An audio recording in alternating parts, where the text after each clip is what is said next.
Señoras y señores, invitadas e invitados especiales, en nombre de la Rectoría Adjunta y de la Comisión Institucional que elaboró y propuso al Consejo Universitario el texto para institucionalizar en la Universidad Nacional una política sobre niñez y adolescencia, les ofrezco una cordial bienvenida a la presentación de esta política, en cuyo marco realizaremos el foro Efectos de la pandemia en las niñas, los niños y las personas adolescentes.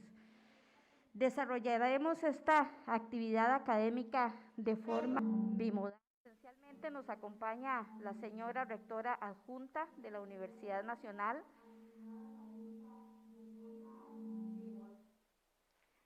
Marianela Rojas Garbanzo, la señora Ana Teresa León Sáenz, académica jubilada de la Universidad Nacional y expresidenta del Patronato Nacional de la Infancia, así como el coordinador de la Política Institucional de Niñez y Adolescencia, Pablo Chávez. A todas y a todos, una cordial bienvenida a esta sesión académica.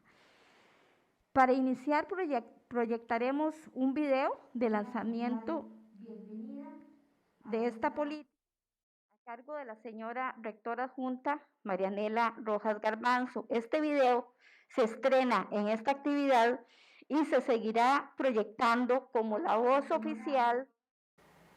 El Consejo Universitario de la Universidad Nacional aprobó en este 2021 la Política de Niñez y Adolescencia, la cual consiste en una estrategia institucional para coordinar y articular acciones que beneficien a esta población.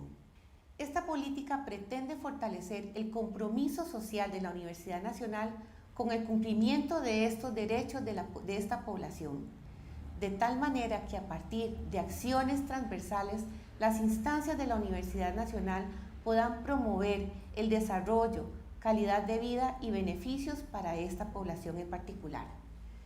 Costa Rica es un país que ratificó en 1990 la Convención sobre los Derechos del Niño. Sin embargo, aún quedan muchos retos por cumplir. Por ejemplo, una tercera parte de esta población aún vive en condiciones de pobreza, pero están adscritos a un sistema educativo con problemas de calidad y de equidad. Pero además de eso, una gran mayoría de padres y madres piensan que el castigo físico sigue siendo una forma de crianza. Frente a este escenario, es urgente que nuestro país trabaje en la formulación de políticas públicas, y las universidades públicas tienen un gran papel en la generación de evidencias que nos permitan tomar acciones hacia el beneficio de esta población. Las políticas de niñez y adolescencia aprobadas por el Consejo Universitario de la Universidad Nacional están constituidas en 7 ejes. La primera es integrar toda la acción sustantiva relacionada con niñez y adolescencia, fundamentada en derechos humanos, pero además en el derecho integral y cultura de paz. Promueve en la comunidad universitaria y en la comunidad nacional la conciencia y práctica del cumplimiento de estos derechos que garanticen un desarrollo pleno en esta población. Estimula la producción, la difusión y la divulgación de conocimientos en materia de niñez y adolescencia con un enfoque multi, trans e interdisciplinario. Incentiva la vinculación, la cooperación y la articulación internacional que promueva el desarrollo de los niños y niñas y adolescentes. Incide en la formulación, implementación y evaluación de políticas públicas dirigidas a los niños, niñas y adolescentes, pero además también fomenta el servicio comunal universitario en aquellas personas menores de edad dirigidas a la población más vulnerable. Por último, rinde cuenta sobre su accionar a uno de los órganos de mayor concentración en esta universidad. Esta política es clave para la Universidad Nacional porque entre más y mejores aportes a esta población menor de edad y a partir de la generación de evidencia con la investigación, la extensión y la docencia, la Universidad Nacional estará contribuyendo a nuestro país en el pleno cumplimiento de los derechos de esta población.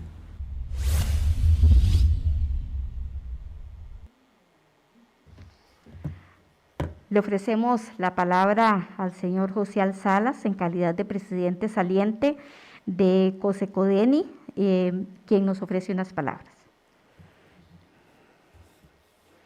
Muchas gracias, ¿me escuchan? Perfectamente. Perfecto, ok, muchas gracias.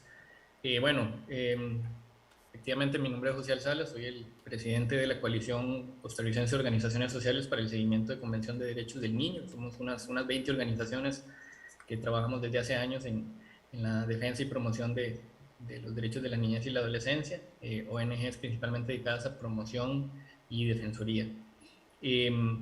Un enorme agradecimiento a las autoridades de la Universidad Nacional por invitarnos a compartir aquí una muy breve reflexión.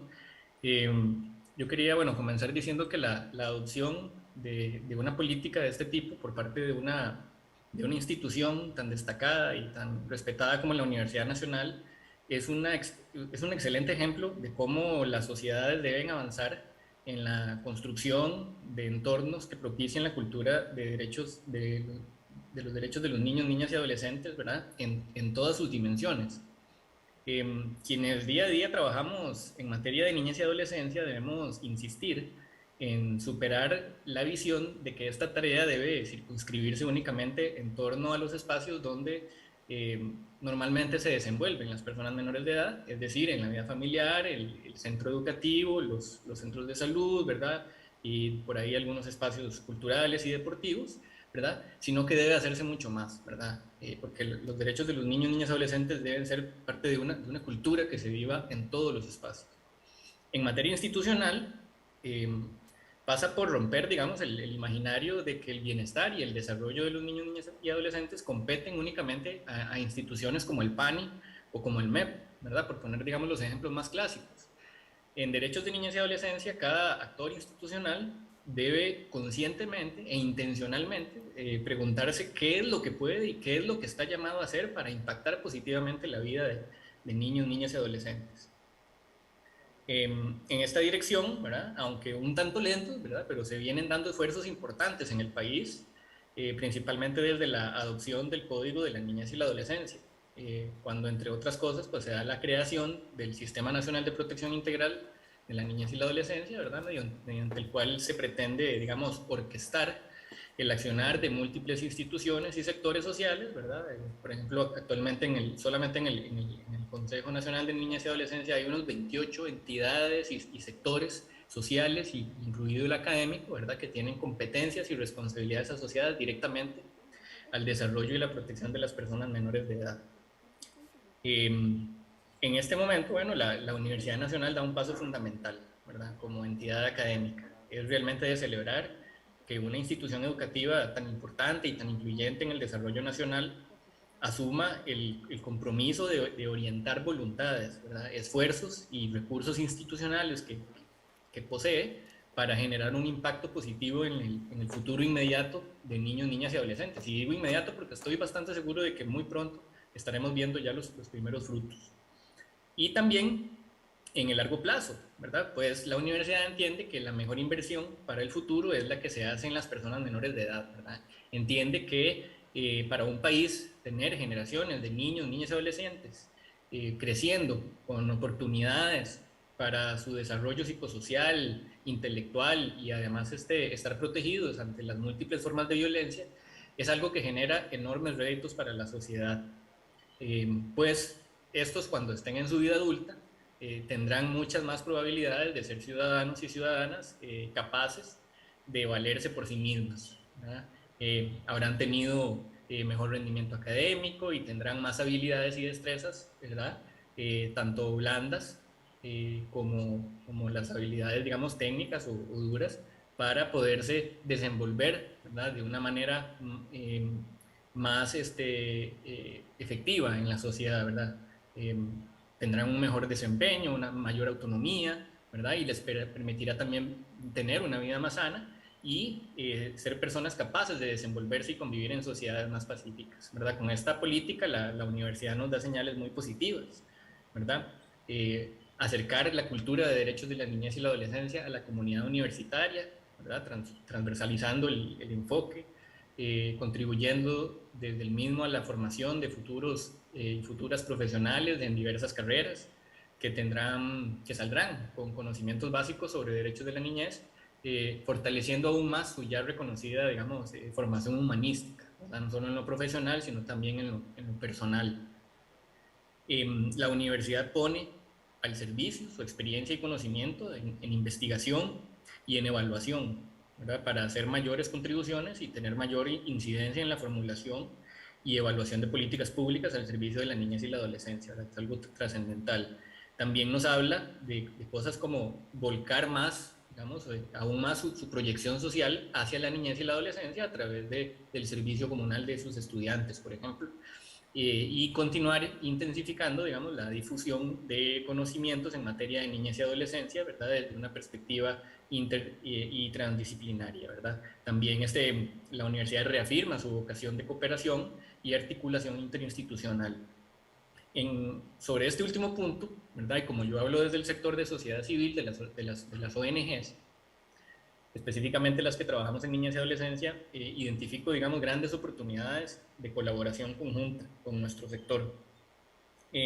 Porque el sector de las ONGs necesita apoyo también, ¿verdad? Apoyo en el desarrollo de capacidades, por ejemplo, para la evaluación de programas y proyectos, y para toma de decisiones basada en evidencia sobre las intervenciones e interacciones que implementamos para impactar positivamente la vida de niños, niñas y adolescentes a los que servimos y con los que nos relacionamos, ¿verdad? O sea, ¿cuánto no podríamos aprender las ONGs sobre el campo, por ejemplo, de la evaluación de nuestros propios programas y proyectos de un referente tan respetado como la Universidad Nacional, ¿verdad?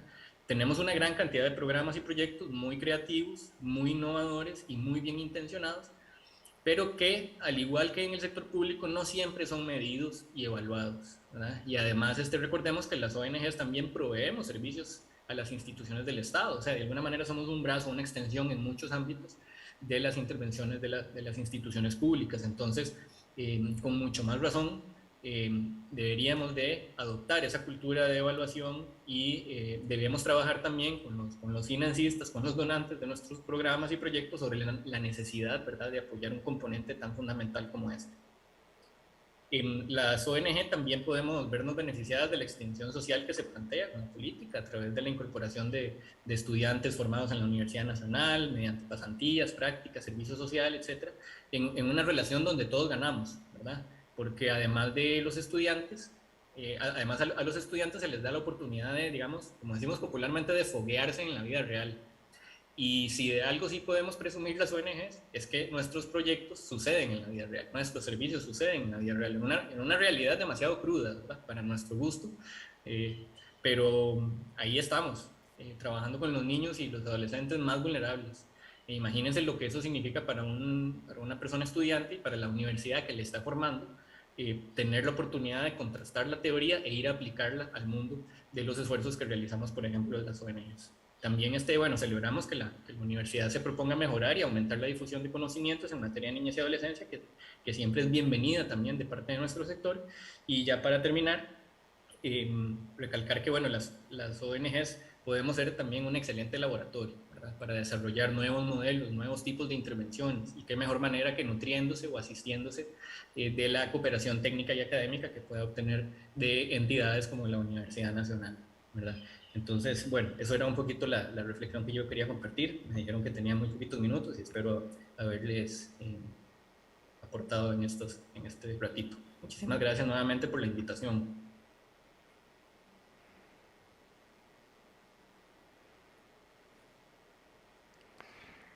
Agradecemos al señor Josial Salas sus palabras. La señora rectora adjunta, Marianela Rojas Garbanzo, nos ofrece el mensaje institucional de esta política.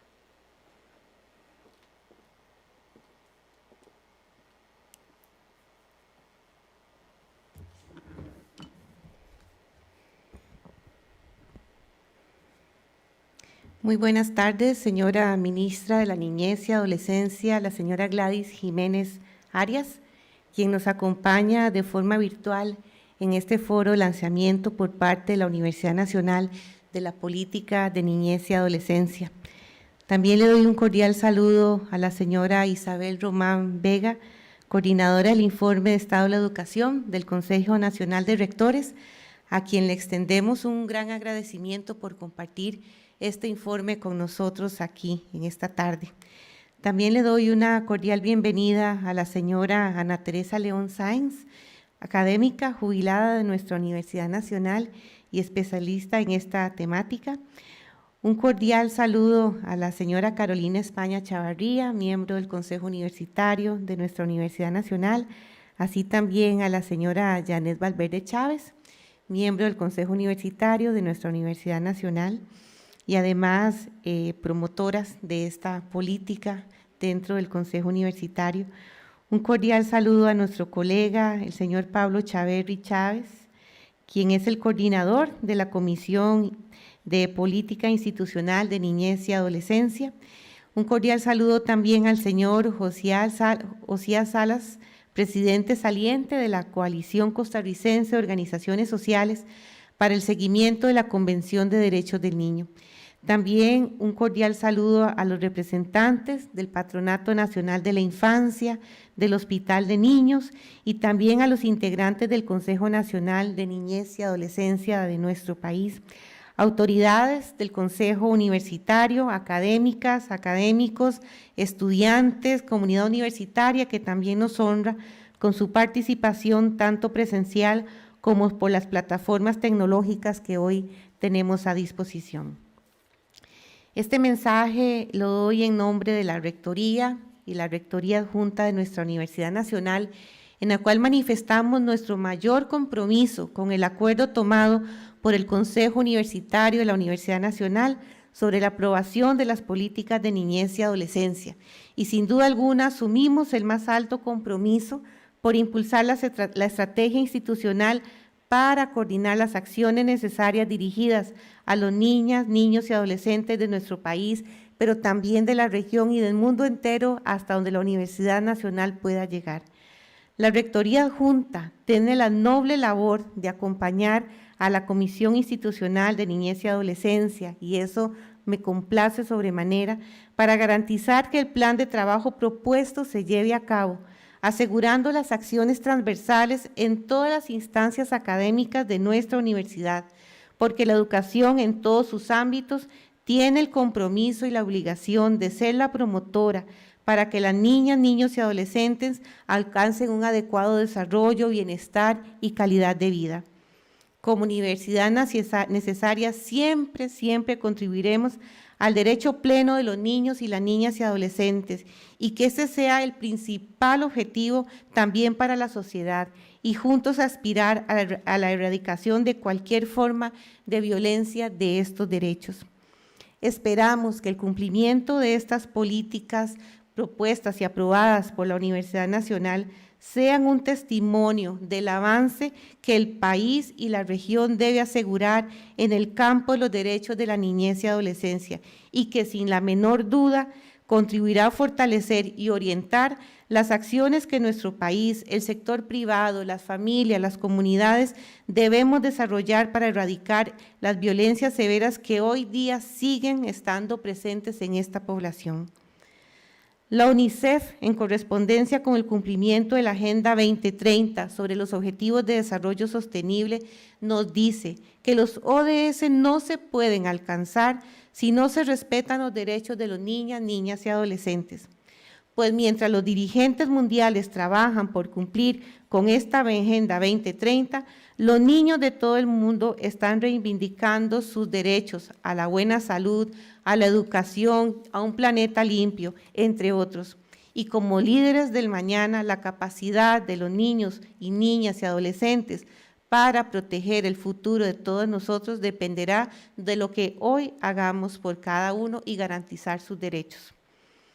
Desde la Rectoría Adjunta impulsamos el proyecto Transversalización de los ODS en la Universidad Nacional en atención al pacto que Costa Rica en el año 2016 firma para el cumplimiento de los ODS, constituyendo un compromiso país al más alto nivel y donde nos hace un llamado a todas las instituciones públicas dentro del ámbito de nuestras competencias a cumplir o prestar colaboración para su cumplimiento.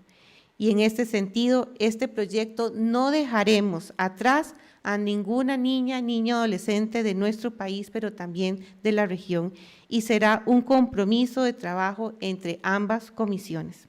Los niños y niñas siempre van a tener un espacio en este trabajo. Hoy más que nunca, la crisis sanitaria que vive nuestro país y el mundo entero por la COVID-19 nos evidencia que muy rápidamente el contexto en el que viven los niños y niñas se ha alterado. Y hoy vamos a tener una muy clara y interesante exposición por parte de doña Isabel Román con el informe de Estado de la Educación. Frente a este escenario, es urgente que el país oriente estas políticas desde una base científica, y para eso estamos las universidades presentes, para garantizar que a través de la investigación, de la extensión, de las docencias, vamos a potenciar esta contribución para el desarrollo de esta población menor, que hoy constituye la base social de nuestra nación. La Universidad Nacional comprometida con este tema, y desde luego que vivan los niños y niñas y adolescentes de nuestro país y del mundo entero. Muchas gracias.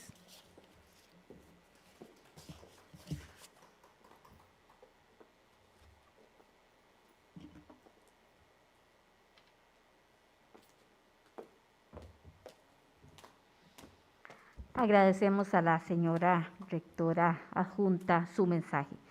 El mensaje oficial del Gobierno de la República nos lo ofrece la señora ministra de Niñez y Adolescencia, Gladys Jiménez Arias. Muy buenas tardes a todas las personas que hoy nos acompañan. Un especial saludo a doña Marianela Rojas, directora adjunta de la Universidad Nacional. Desde ya felicitarlas por la iniciativa de este lanzamiento de la política institucional de niñez y adolescencia de la Universidad Nacional. Un especial saludo también a don José Alzala de COSECODENI, a doña Isabel Román, a quien tuvimos hace muy poco en el Consejo Nacional de Niñez y Adolescencia, que es la coordinadora del informe del Estado de la Educación. Un saludo especial a doña Ana Teresa León, expresidenta del Patronato Nacional de la Infancia, don Pablo Chaverri, que nos acompaña desde el Consejo, y a los demás miembros del Consejo Universitario que tomaron esta tan importante decisión. Y un especial saludo adicional a todos los estudiantes y a la comunidad universitaria que hoy se reúnen para celebrar esta grata noticia. Primeramente, felicitarles por la promulgación de esta política institucional de niñez y adolescencia de la Universidad Nacional, que representa el esfuerzo consecuente con el compromiso histórico que ha asumido siempre la Universidad Nacional con la niñez y la adolescencia.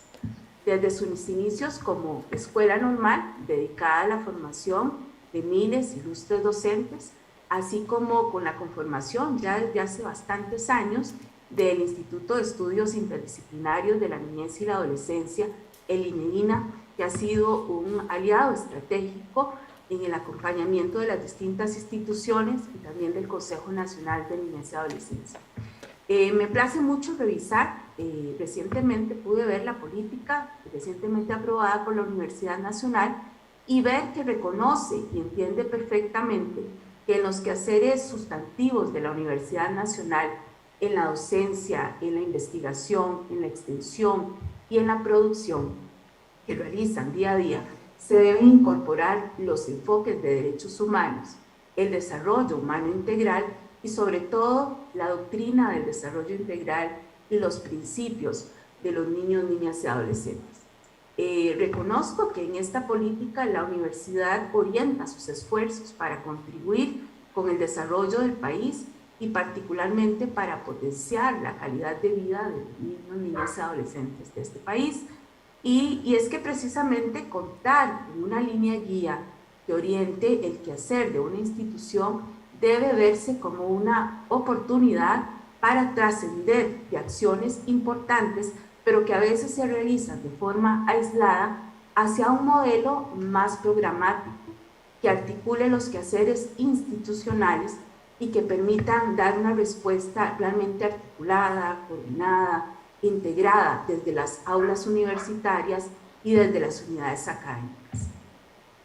Las universidades cuentan hoy con un capital humano, con experiencia reconocimiento a nivel nacional e internacional, y es por ello que cada vez con más tino los sectores de la sociedad y las instituciones del Estado, en este caso incluyo al PANI, acudimos constantemente para trabajar en conjunto, para generar alianzas, para llevar a cabo proyectos y generar condiciones que permitan garantizar efectivamente los derechos de la niñez y la adolescencia.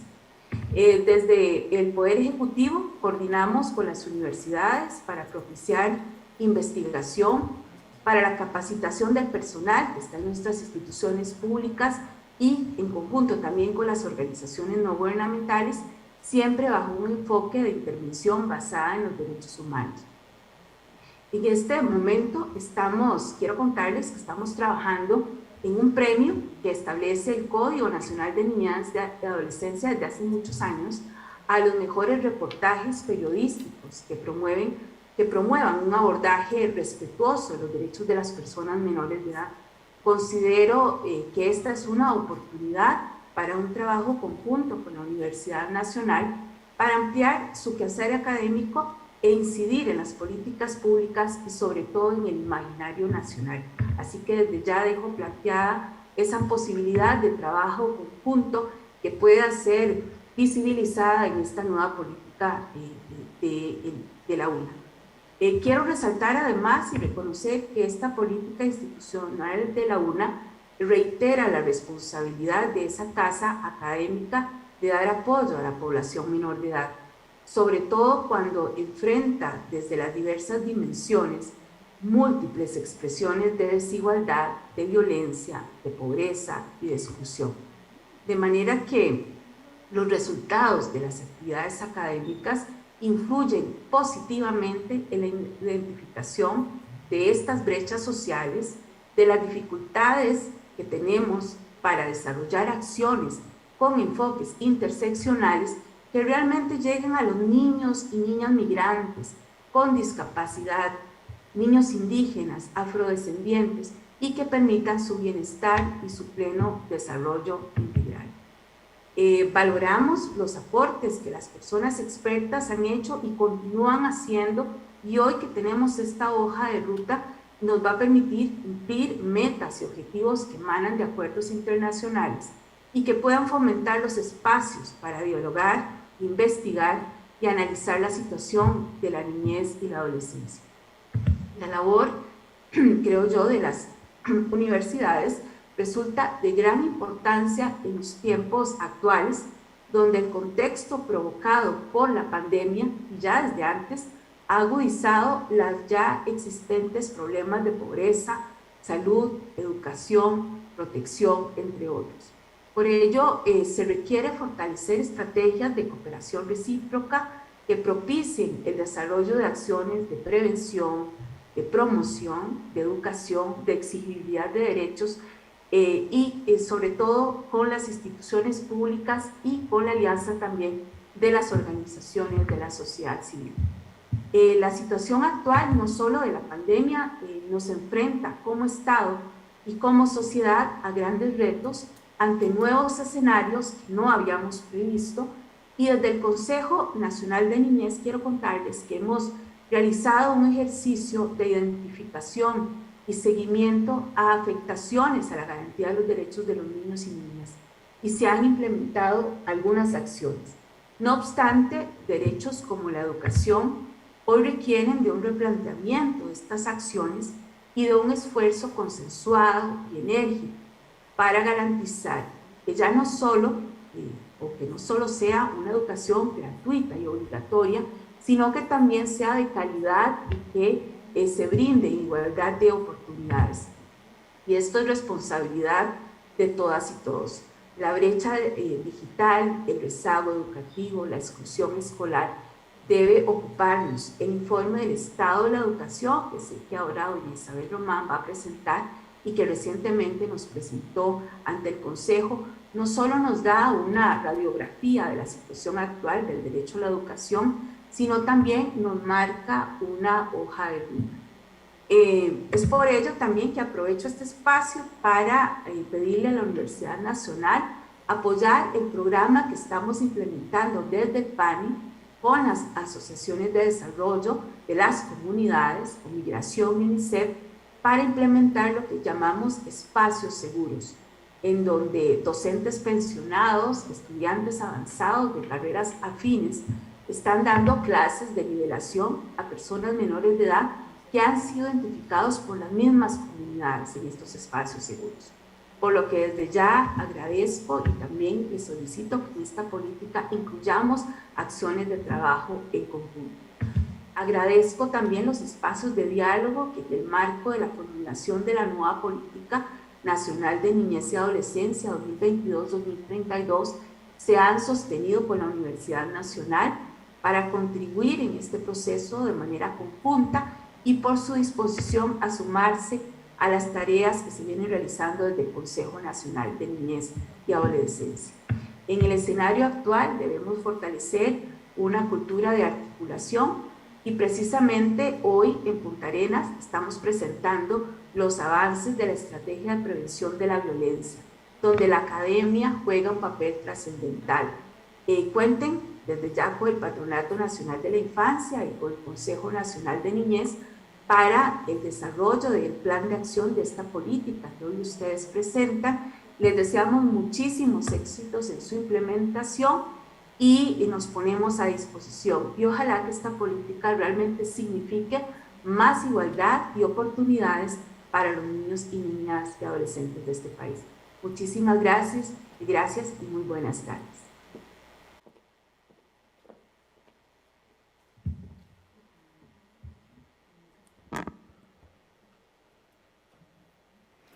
Agradecemos a la señora ministra sus palabras.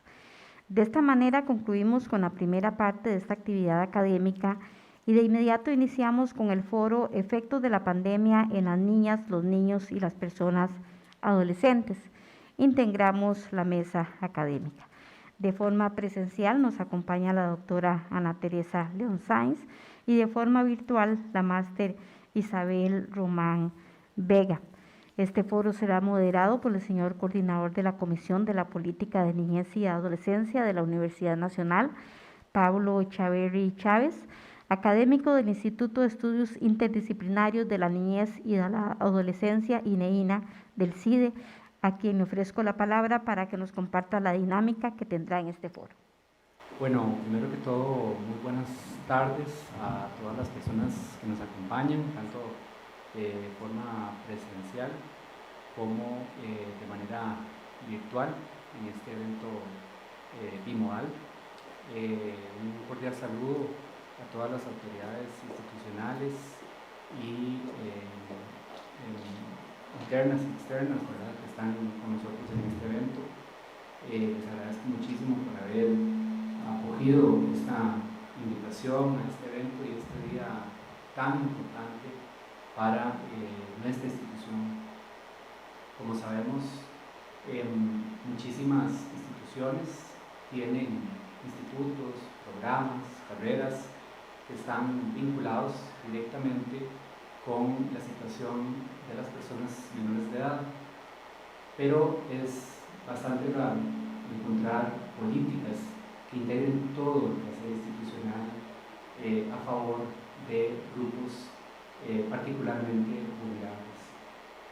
Y es que Costa Rica es un país que ciertamente tiene grandes virtudes y grandes logros a través de su historia, pero que también presenta grandes retos, entre ellos el de un pronunciado cambio demográfico y de un envejecimiento poblacional significativo, junto con altos niveles de desigualdad e inequidad que, según el Banco Mundial, nos sitúan vergonzosamente entre uno de los 10 países más desiguales del mundo.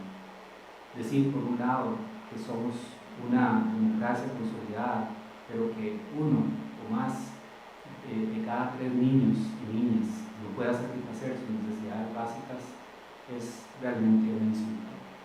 Por eso es fundamental que las instituciones y todos los sectores integren esfuerzos, dejen particularidades de lado y se enfoquen en lo que verdaderamente importa. En este caso, los derechos de niños, niñas y adolescentes. Pero esta situación de brecha y desigualdad se ha incrementado con esta pandemia, que ha generado un efecto de aumento de estas dinámicas de exclusión y desigualdad que castigan de forma particularmente aguda a los sectores más vulnerables y particularmente a niños, niñas y adolescentes, quienes, si no reciben de forma pronta los servicios, los bienes y sobre todo los derechos que necesitan para desarrollarse, no podrán alcanzar ni siquiera mínimos de desarrollo en su vida y no podrán aprovechar las oportunidades que se puedan generar a través del tiempo. Para analizar los efectos de la pandemia en las diferentes brechas y exclusiones que afectan a las personas menores de edad, hoy tengo el honor, el placer y el gusto de presentar a dos grandes expositoras que nos van a estar ayudando a tratar de profundizar nuestra comprensión sobre los efectos y el impacto que esta pandemia ha tenido y seguirá teniendo en la población menor de edad. Para ello, la dinámica será que tendremos una primera intervención de nuestras dos panelistas y después un espacio de réplica donde animamos a las personas que nos están viendo a que formulen sus preguntas y comentarios. En un primer momento va a exponer la máster Isabel Román, en un segundo momento la doctora Ana Teresa León. Me permito presentar, antes de ceder la palabra, algunas de las calidades de doña Isabel Román. Doña Isabel Román es máster en Sociología del programa de Maestría de Sociología de la Universidad de Costa Rica, es profesora catedrática de la Universidad Nacional, con una especialización en Políticas Públicas para el Desarrollo Social del Instituto Nacional de Administración INAP de España.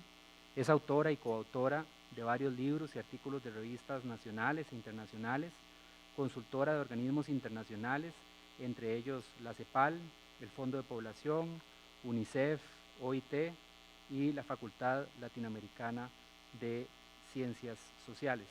Y labora desde el año 1996 para el programa Estado de la Nación y es coordinadora del informe Estado de la Educación. Doña Isabel, muchísimas gracias por acompañarnos. Tiene usted la palabra hasta por 20 minutos. Gracias. Muchas gracias, don Pablo. Un saludo para usted. Muchas gracias por la invitación. También un saludo para nuestra señora rectora adjunta, para doña Gladys, para don Josial, también para doña Ana Teresa, querida colega, y bueno, y para todos los que nos acompañan hoy en esta tarde. Realmente, en primer lugar, yo quisiera felicitar a la universidad por este paso, por la definición de esta política. Me parece que reafirma el proyecto de la universidad necesaria. Cuando surgió la Universidad Nacional allá en 1973, se creó bajo un modelo de universidad que tenía varias características: un fuerte compromiso con la investigación y la docencia de calidad, y un fuerte compromiso de una universidad en estrecha relación con la comunidad, desde esa perspectiva, una universidad que además era heredera de la escuela normal, dedicada a la formación docente, ya tenía un enorme compromiso con el tema de la educación desde su matriz inicial, esta política, sin lugar a dudas, no solamente reafirma ese compromiso, sino, como don Pablo escribía en un artículo reciente, la política no solo muestra, en la universidad con esta política no solamente muestra que comprende el reto, los retos estratégicos que el país tiene, sino que está dispuesta a asumirlo. Y como profesora catedrática de esta universidad, pues realmente para mí me conmueve y me honra este compromiso, y me sumo. Es un compromiso que, dicho sea de paso, como profesora de la universidad he estado trabajando en este compromiso por un mandato de la universidad y el Consejo Universitario en el Estado de la Educación, como un compromiso real de la Universidad Nacional de generar investigación de calidad, una investigación que hace un uso intencional de la mejor evidencia de la investigación científica disponible para la toma de decisiones y el diseño de la política pública, que ese es el mandato que tiene el Estado de la Educación por nuestro Consejo Nacional de Rectores, y que hace y concreta a través del programa del Estado de la Educación y de la asignación de mi persona por parte de la universidad a este proyecto. Y desde este punto de vista es muy importante esta política porque al final de lo que se trata es que desde la universidad asumamos esos compromisos concretos para plantear preguntas estratégicas al país y buscar soluciones a esas preguntas estratégicas. Preguntas estratégicas como entre ellas, preguntar si se cumple o no el derecho de la niñez y la adolescencia a una educación de calidad, o si los programas de primera infancia temprana que hoy tenemos realmente son los mejores, o preguntas estratégicas si seguimos formando a los mejores docentes que el país necesita. Hoy quisiera compartir con ustedes, no sé si puedo compartir, sí, compartir la pantalla. El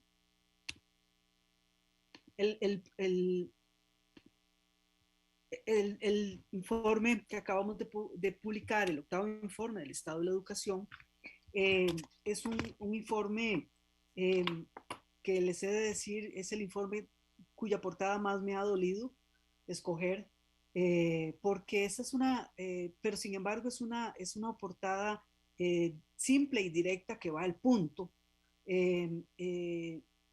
porque encarna a la niñez costarricense. Encarna a la niñez costarricense que está fuertemente gritando hoy, demandándole a las personas adultas que la escuchen, ¿verdad? Y que no sean indiferentes a sus necesidades. Y es por eso que esta política hoy de la Universidad Nacional es tan oportuna y dice: aquí estamos, ¿verdad? Para escuchar a estos niños, niñas y adolescentes que hoy están desesperados, cansados, han sido los principales perdedores de la crisis sanitaria y la crisis educativa en la que hoy estamos. Y esta portada encarna, no nos interesa el rostro, puede ser cualquiera de nuestros hijos, hijas, nietos, sobrinos, vecinos, ¿verdad? Lo que nos interesa es el gesto, y el gesto es de un grito, ¿verdad? Ese es el foco de la portada, ese grito de la niñez y la adolescencia pidiendo ayuda. ¿Y por qué? Bueno, porque efectivamente estamos hoy en una situación de crisis educativa, quizás la peor crisis, dice el informe, en varias décadas. Esta es una crisis que es el resultado de varios componentes: los rezagos que venimos acumulando, los efectos que nos provocó la crisis sanitaria sobre el sistema educativo, y un tercer componente que son las rigideces del sistema. Y esta es una crisis que está afectando especialmente a la educación preescolar, general, básica y diversificada, ¿verdad? Que, como les decía, tiene que ver con problemas de fondo que no habíamos resuelto, más el golpe de la pandemia. Y cuando hablamos de los problemas de fondo no resueltos, ¿verdad? Estamos hablando de esos rezagos de acceso, equidad y calidad que seguimos arrastrando pese a los avances que hemos tenido, ¿verdad? Por ejemplo, en el caso de las coberturas, aun cuando hicimos recientemente un esfuerzo extraordinario de un avance en las coberturas de preescolar de los niños de 4 a 5 años, donde el país llegó a una cobertura casi del 90% en ese tracto, seguimos todavía con problemas importantes. Vean ustedes, por ejemplo, en el tercer ciclo apenas el 75% de los jóvenes que están en ese ciclo están en la edad que tienen que hacerlo, el resto está repitiendo o están fuera del sistema. O en el caso de la educación secundaria, el 54% de los estudiantes, apenas el 54% de los estudiantes que están en este ciclo están en la edad que tienen que hacerlo, porque los que no están, están antes en ciclos previos repitiendo o ya se han salido del sistema. Y estos problemas además se suma a un país que, si bien es cierto, universalizó de una manera muy temprana el acceso a la educación, como lo hemos celebrado en este bicentenario.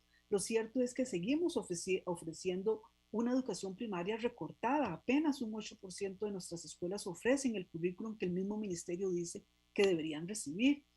Y además seguimos teniendo problemas en los ambientes de calidad en preescolar, donde todavía estamos muy lejos de fortalecer como se debiera todos los procesos de lectoescritura inicial de nuestros estudiantes. Por eso no es de extrañar que cuando nuestros jóvenes llegan al colegio y, por ejemplo, aplican las pruebas PISA, nuestros jóvenes de 15 años, el 85%, como ustedes ven en este gráfico, se ubica en los niveles de bajo desempeño, el nivel 2 o por debajo del nivel 2. Y esto es una situación a la cual se suma rezagos históricos en infraestructura educativa. Cada puntito de este mapa que ustedes ven acá son centros educativos que, cuando nos cayó la pandemia, que fue como un meteorito, ¿verdad?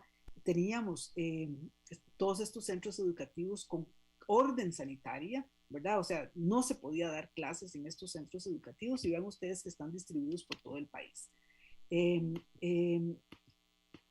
Pero además tenemos centros educativos con poca disponibilidad de libros. Apenas un 16% del total de nuestras escuelas tiene bibliotecas, y dentro de esas bibliotecas el 34% tiene menos de un libro, ¿verdad? Entonces estos problemas de fondo ahí estaban, ¿verdad? Los hemos venido arrastrando. Deterioran, digamos, los derechos de nuestros niños, niñas y adolescentes a una educación de calidad, nos aleja del cumplimiento de los objetivos del desarrollo. Pero además vino el golpe de la pandemia, ¿verdad? El golpe de la pandemia que nos cayó como un meteorito, y así estábamos cuando nos cayó este meteorito, y este golpe de la pandemia generó una serie de deterioros acelerados. Cuando vino la pandemia, pues con el cierre de los centros educativos, que es el cierre más prolongado de la historia reciente que tiene el país, y además uno de los cierres más largos de América Latina y de los países de la OCDE. Solo un 13% de clases presenciales tuvimos en el 2020, y ese cierre envió a más de 1.200.000 estudiantes a sus casas, ¿verdad? Lo cual es muy, muy preocupante, porque esa escuela improvisada en casa es tan desigual como desigual es la realidad, y además es una escuela a la cual asiste el 99% de los niños de climas educativos bajos y de hogares vulnerables, asiste a esa escuela, ¿verdad? Entonces, cuando cerramos esas escuelas, estamos afectando a estos niños más vulnerables, ¿verdad? Y se generó una estrategia que partió de un principio que no era real, que es que en estos hogares, los padres de familia están preparados para educar a sus hijos y para darles los apoyos cognitivos, pero no es cierto, porque la mayor parte de estos hogares son hogares de climas educativos bajos, o sea que los padres tienen primaria incompleta o menos, ¿verdad? No tienen todos los recursos cognitivos, y además están en operación frijoles, ¿verdad? Más acentuado en el marco de la pandemia. Entonces, cuando nosotros les fuimos a preguntar a las familias si se sentían preparadas para apoyar a sus hijos, el 60% nos dijo que nada o poco, ¿verdad? Solo la posibilidad de apoyarlos solo aumentaba en aquellos hogares con climas educativos altos, que tienen que ver con hogares con secundaria completa o más. Esto ha generado un apagón educativo, dice el informe, ¿verdad? Un apagón educativo que tiene varios componentes. ¿Por qué hablamos de un apagón educativo? Bueno, porque hemos venido teniendo interrupciones recurrentes en los últimos 4 años, vean ustedes, desde el 2018, el 2019, con las huelgas que tuvimos en esos años. Se le une el 2020 y el 2021 con la pandemia, y ahí tenemos una suspensión de clases, ¿verdad? Una suspensión de clases que es muy preocupante porque, véanlo así, hoy hay niños en cuarto grado de la escuela que nunca han tenido desde que entraron a primer grado, nunca han tenido un ciclo regular, un ciclo lectivo regular completo, ¿verdad? Y muchos de esos niños no saben leer, ¿verdad? Y además, con el tema de la pandemia, se tuvo que hacer una priorización de contenidos y esto pues ha afectado a áreas claves como español. Vean ustedes, por ejemplo, en segundo grado y en sexto grado, en el 2020 no se cubrió el 62% de lo que deberían recibir en segundo grado y el 57% en sexto grado. Entonces, vean ustedes, estos son los 2 años que históricamente han mostrado más problemas de repitencia.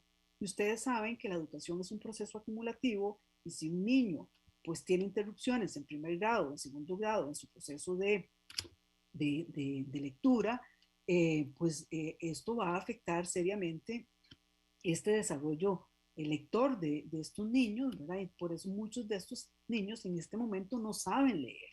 Y esto es una emergencia nacional, ¿verdad? En el caso de matemáticas, la contracción también se dio de una manera importante, más del 50% no cubierto, y en algunas áreas, en algunos años, como octavo,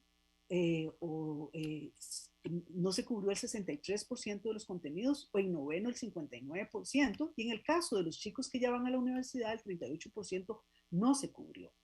Y esos son chicos que ya están por entrar a nuestras universidades con serias deficiencias, porque, por ejemplo, se eliminaron áreas estratégicas en esa priorización como estadística y probabilidad, que son fundamentales para la resolución de problemas.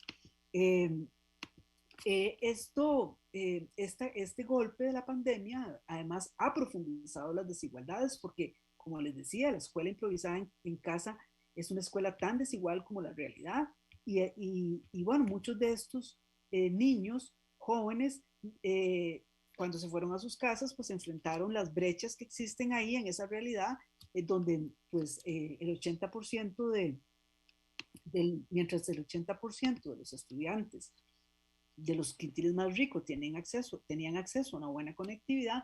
En el caso de los estudiantes de los quintiles más pobres, apenas este porcentaje se reducía a un 37%, un 48% solo se conectaba a Internet por celular y había un 10% que no lo hacía de ninguna manera, siendo que estas brechas no solamente eran entre niveles de ingreso de las familias, sino también entre regiones, siendo que teníamos regiones como la región Caribe o los huetares, donde un 55% de los estudiantes tenían solo Internet por celular, ¿verdad? Y en algunas de estas zonas internamente, nada de conexión, como en el caso de los territorios indígenas, ¿verdad? Y además, hogares con importantes problemas de hacinamiento tecnológico, que fue un indicador que trabajamos, en sentido de que pues, no había dispositivos suficientes en esos hogares y vean ustedes cómo este hacinamiento tecnológico afecta especialmente a hogares con 3 o 4 estudiantes. Entonces, además, esta situación, este apagón educativo ha generado una importante cantidad de estudiantes desconectados, ¿verdad? Y el ministerio nos fue diciendo, bueno, primero son 535,000, después 375,000, después 426,000. Cualquiera de estas cifras en promedio suman el 40% de los estudiantes, 40% de los estudiantes desconectados, ¿verdad? Que no tienen acceso a condiciones adecuadas para recibir esa educación a distancia. Entonces, aquí estamos frente a lo que el informe denomina una nueva forma de exclusión educativa, ¿verdad? Una nueva forma de exclusión educativa porque son estudiantes con fuertes rezagos en sus aprendizajes, con con problemas de conectividad y equipos, y además son los estudiantes más golpeados en sus hogares por la crisis económica y con más riesgo de abandono, ¿verdad? Si estos estudiantes salen del sistema educativo, lo que nosotros encontramos al construir escenarios prospectivos, ¿qué pasaría si se salen? Pues vean ustedes qué terrible. En la región Brunca o en la región Caribe, aumentaría la probabilidad de que se incremente la pobreza en esas regiones. En la Brunca es del 40%, en el Caribe es del 38%, en las zonas rurales de un 31%, en el caso de las mujeres un 32%. Entonces vean ustedes cómo efectivamente aquí tenemos una emergencia nacional porque en el paso siguiente estos niños, niñas y adolescentes estarán fuera y en los próximos años lo que vamos a tener es más pobreza, más desempleo, más empleos de mala calidad, una historia que ya conocemos, ¿verdad? Por eso es que el informe dice esta crisis pues profundiza las desigualdades. Y a esto se le suma un cuarto componente que son las bajas capacidades institucionales para responder con pertinencia, ¿verdad? Vean ustedes, cuando más necesitábamos tener educación, un buen internet y docentes con competencias digitales, pues la mayor parte de nuestros docentes no tienen competencias digitales avanzadas porque en la formación inicial no la han recibido, ¿verdad? Y esto es un problema porque hacer educación a distancia implica un conjunto de metodologías, no es conectarse en una pantalla y hablar como yo les estoy hablando ahora, pero además en un momento en que necesitábamos un sistema educativo flexible y que actuara rápido, pues la gestión burocrática sigue imponiéndose y cuando les fuimos a preguntar a los directores cuáles eran las tareas que más habían emprendido, pues los requerimientos de la administración central fue las tareas que se duplicaron en la pandemia, ¿verdad? Y además, vean ustedes qué preocupante, en un momento en que aumentó de una manera exponencial el número de estudiantes en pobreza extrema, escuchen bien, entre el 2019 y el 2020, el número de estudiantes en pobreza extrema pasó de 186,000 a 297,000, o sea, un aumento del 59%. Esto es una emergencia nacional, porque estos estudiantes en extrema pobreza están en alto riesgo de salirse del sistema en un momento en que además se ha reducido la inversión en educación, desde el 2018 viene reduciéndose, ya experimentamos una caída del 8% y pues en los próximos años tendremos más restricciones por el tema fiscal que todos conocemos. Y afecta esto a los programas estratégicos como los programas de comedores escolares. Este es un mapa que muestra el programa de comedores escolares, que como ustedes saben, en todos estos puntitos que ustedes ven ahí son centros educativos donde los estudiantes reciben 2 o más comidas y además reciben comida en vacaciones. Bueno, estos programas que en la pandemia fueron fundamentales para retener a los estudiantes en el sistema educativo, en el próximo paso, con las restricciones fiscales, se van a ver afectados, ¿verdad? Pero además, no solamente los estudiantes que ya están atendiendo, es que no van a poder atender a esa demanda exponencial que creció, que les acabo de decir. Entonces, dicho esto, bueno, voy a tal vez ir más rápido. Esta grave crisis pone en riesgo el futuro del país y de las nuevas generaciones. En el caso de las universidades, no me voy a detener tanto acá porque ya no tengo mucho tiempo, pero digamos que en el caso de las universidades, lo que el informe señala es que las universidades,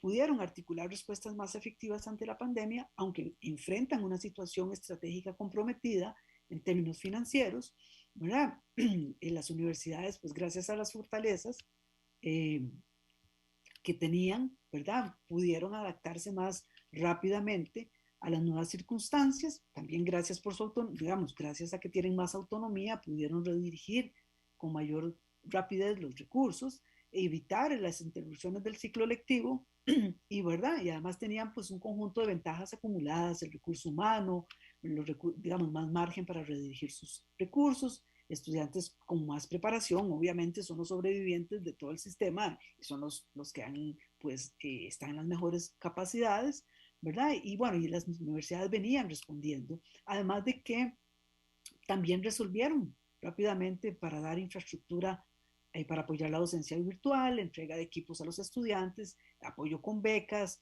acuerdos interinstitucionales para el servicio de Internet y además, pues como todos sabemos, no les voy a decir, pues las universidades supieron responder a las necesidades del país en una serie de áreas gracias a la investigación de calidad que han venido desarrollando por años. Pero bueno, también hubo problemas, los estudiantes más afectados fueron los estudiantes de primer ingreso, los estudiantes que que tenían problemas de conectividad y espacios y dispositivos, los estudiantes en las zonas rurales y aquellos que experimentaron fuertes cambios en sus hogares en materia del tema económico. Nada más voy a destacar este dato que me parece muy importante, que el informe llama la atención, que es el tema de los riesgos de la salud mental de los estudiantes universitarios. Esto fue a partir de una encuesta que hicimos y realmente vean ustedes cómo la mayor parte de nuestros estudiantes universitarios reportó problemas de estado emocional, ¿verdad? Ansiedad y preocupación por su futuro, por terminar sus carreras, ¿verdad? Y esto es un tema de primerísimo orden porque la pandemia no solo golpea en lo que ya hemos señalado, sino también el tema socioemocional. Entonces, dicho todo esto, voy a brincarme aquí unas partes porque no tenemos mucho tiempo de profundizar. Está todo el tema de los desafíos de la sostenibilidad financiera de las universidades, que es un tema seriosísimo, ¿verdad? Porque se cayeron los ingresos de las universidades y esto pues nos pone en serios aprietos en los próximos años y vamos a tener que ser muy eficientes y realmente tomar una serie de medidas que nos permita sobrevivir en este contexto tan adverso, garantizando una educación de calidad y continuando seguir ampliando la oferta, especialmente para los estudiantes más vulnerables. Sí, voy terminando. Gracias. Tiene 3 minutos más. Gracias. Sí, ya voy terminando. Entonces, tal vez decir que en estas circunstancias, lo que el informe pues plantea es que tenemos una emergencia en educación y tenemos que pues realmente en este momento diseñar, establecer un gran acuerdo nacional alrededor de la educación donde todos los sectores asuman su responsabilidad histórica desde la sociedad civil, desde los sectores políticos, desde los sectores académicos, desde los sectores empresariales, desde los sectores sindicales, para resolver este problema y esta situación tan compleja que tenemos. Y por eso, bueno, el informe propone una ruta que puede ser esta o puede ser otra. El tema es que realmente tenemos que ocuparnos y preocuparnos por salir de esta crisis cuanto antes para evitar que los daños permanentes, los daños temporales que se ha generado en estos años no se conviertan en daños permanentes que afecten a toda una generación. Y por eso, pues el informe propone, bueno, que tenemos que establecer una ruta con plazos y medidas concretas que podamos evaluar.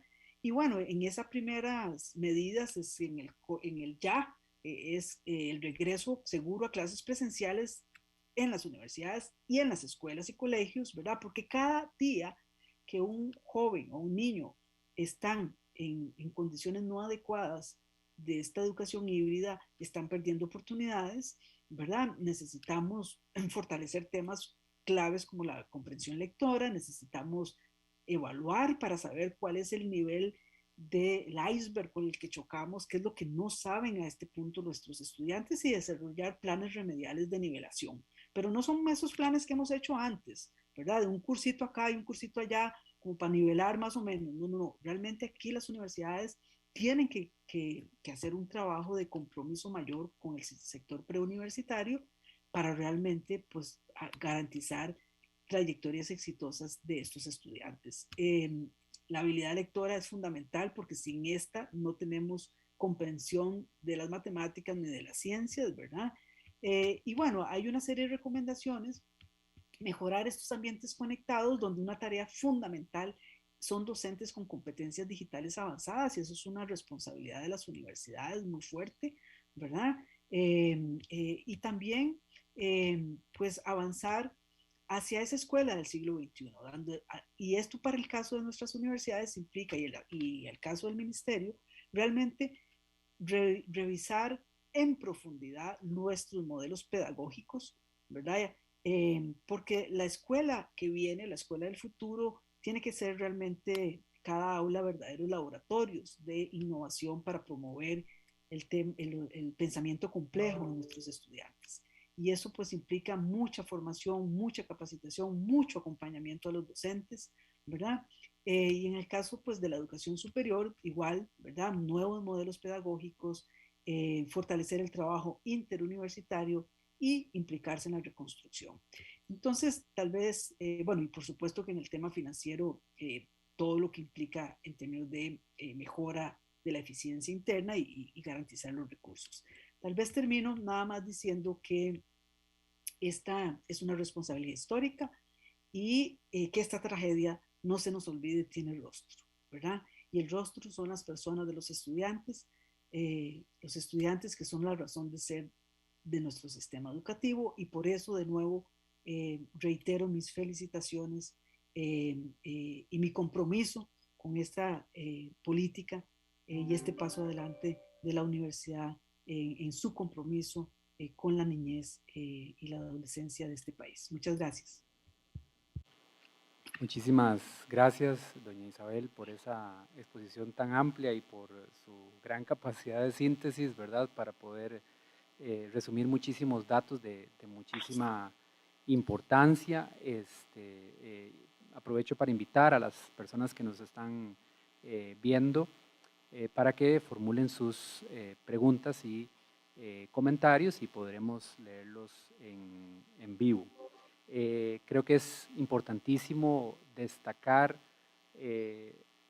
las enormes brechas que señala doña Isabel y el informe y del efecto destructivo del sistema educativo que está teniendo la pandemia, que llega, en mi opinión, a un sistema que ya mostraba debilidades y desigualdades muy importantes. De modo que es fundamental que pensemos y utilicemos esta información que nos presenta doña Isabel para pensar en las respuestas más estratégicas, porque de lo que estamos hablando es demasiado importante para improvisar, de forma que debemos usar esa información para diseñar respuestas que sean estratégicas y que tengan la mayor posibilidad de éxito y de transformar la situación que vivimos. Creo que un mensaje positivo es que si hacemos las cosas bien, podremos mejorar y podremos salir adelante de esta crisis que golpea profundamente las fibras más profundas de nuestra sociedad y en este caso de un sistema como lo es el educativo, en tiempos en que es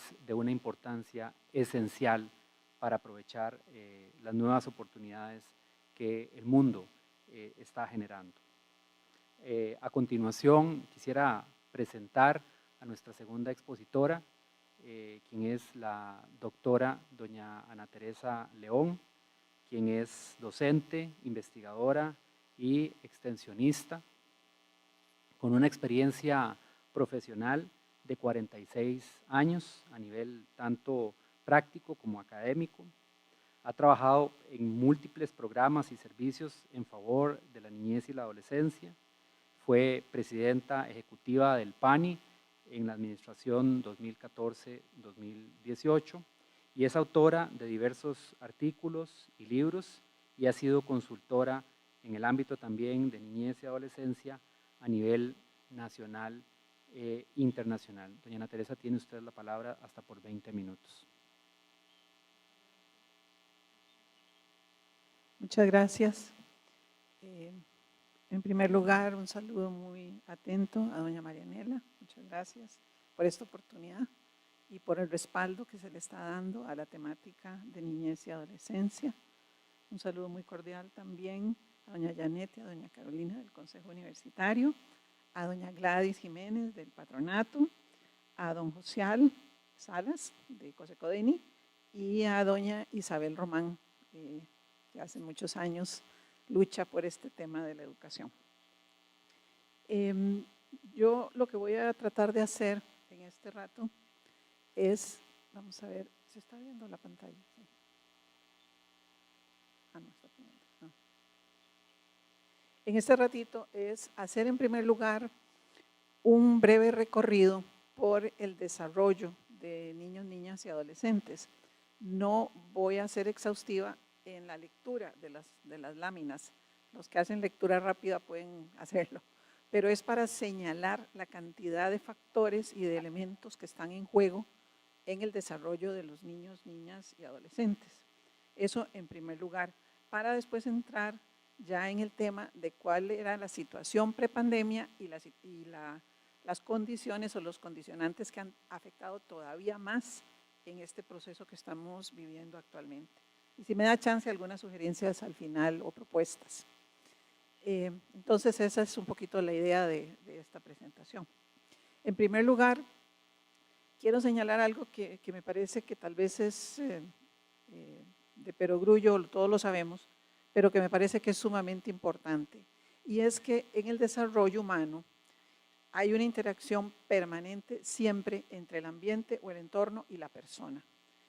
El asunto es que podemos tener desde personas que tienen un desarrollo óptimo, personas que tienen un desarrollo promedio porque tienen una interacción en la cual tal vez el ambiente es un poco negativo, pero la persona es muy resiliente o muy fuerte. O tenemos también la situación al revés, que es una persona con alguna dificultad en un ambiente muy positivo. Entonces el resultado es, digamos, que un nivel intermedio. El grave problema es el último grupo. Personas, niños, niñas y adolescentes en condiciones de ambientes, comillas, negativos o deprimidos y además niños, niñas y adolescentes en condiciones personales de mucha dificultad. Entonces, ¿a qué le ponemos atención y cómo lo localizamos? ¿Cómo hacemos con esto? Y nada más voy a hacer un ejemplo de ese último punto ahí.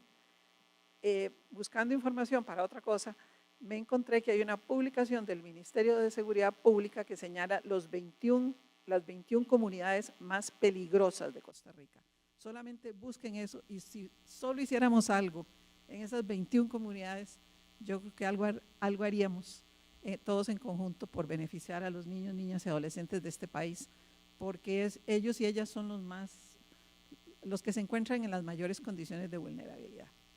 Entonces, bueno, además el desarrollo es el resultado de una serie de interacciones internas y externas. No es simple, o sea, en cada situación, antes no teníamos, por ejemplo, agregadas las enfermedades ahí como un tema, pero ahora hay que agregar las enfermedades porque también es un elemento que ahora vulnera a las personas, a todas, ¿verdad? En este momento a todos, y más aún a los niños, niñas y adolescentes en condiciones de hacinamiento, etcétera. Y bueno, y hay factores internos también de cada uno de nosotros que juegan en esto. Entonces, quiero señalar esto porque cuando se interviene se tiene que trabajar, por lo menos desde las recomendaciones internacionales, desde las dos perspectivas, fortaleciendo a las personas, pero también haciendo las modificaciones que se requieren en el ambiente para que el ambiente sea más favorable, más favorecedor del desarrollo humano. En el desarrollo inicial, hablando de niños hasta 6 años más o menos, la situación de salud en general en Costa Rica es buena. Debemos de reconocer que la situación de salud en general es buena. Hay bastante control prenatal, la mayor parte de los partos son intrahospitalarios. No hay muchos controles después de los primeros meses o del primer año, pero bueno, algunos recursos existen. Ahora la pandemia ha dificultado esto, ¿verdad? Porque se dejó de asistir por razones obvias de temor al contagio y se ha disminuido esa frecuencia. El otro tema en niños muy pequeñitos que me interesa señalar es el tema de los apegos y los primeros vínculos, porque aparte de lo físico, estas experiencias iniciales de niños y niñas, especialmente en el primer año, hacia el segundo año, son base esencial para todas las futuras actitudes respecto a confianza en el mundo, a sensación de seguridad, etcétera. Y estas experiencias iniciales, si no hay un adulto o una adulta que responda oportunamente, que nos comunique calidez, atención, etcétera, no va a haber una creación de esa sensación de seguridad interna de la persona menor de edad. Y como yo lo insisto mucho, y algunos estudiantes míos lo han escuchado otras veces, las miradas, las sonrisas y las caricias son los contactos interpersonales más importantes para toda la vida de una persona.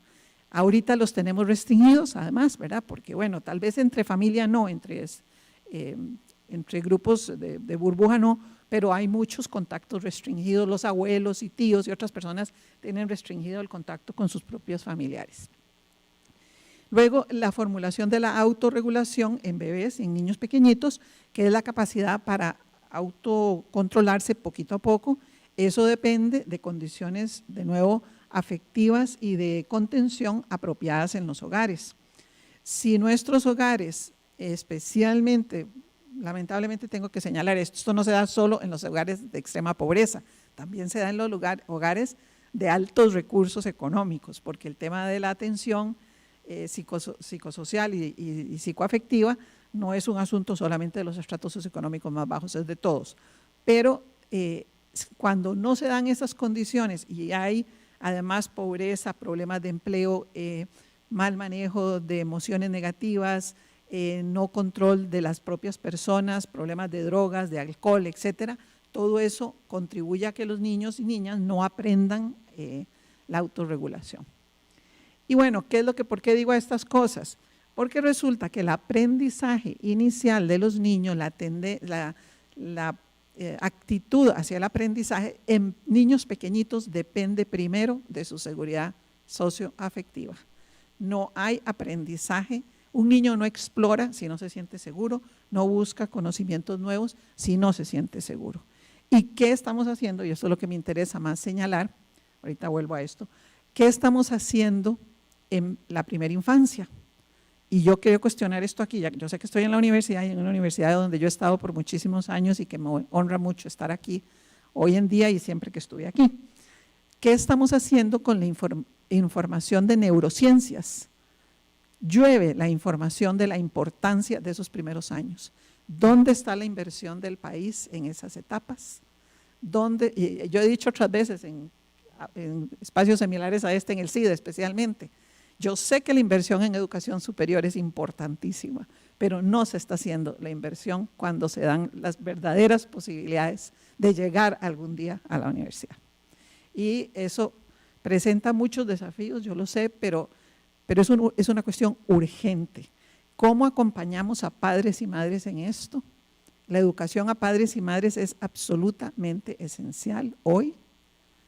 Vieran las consecuencias, que no es de la pandemia, la otra pandemia, que se llama este aparatito que tenemos aquí, con los niños y las niñas. Los niños y las niñas reclaman las horas que nosotros los adultos permanecemos conectados a esto o conectados a los computadores.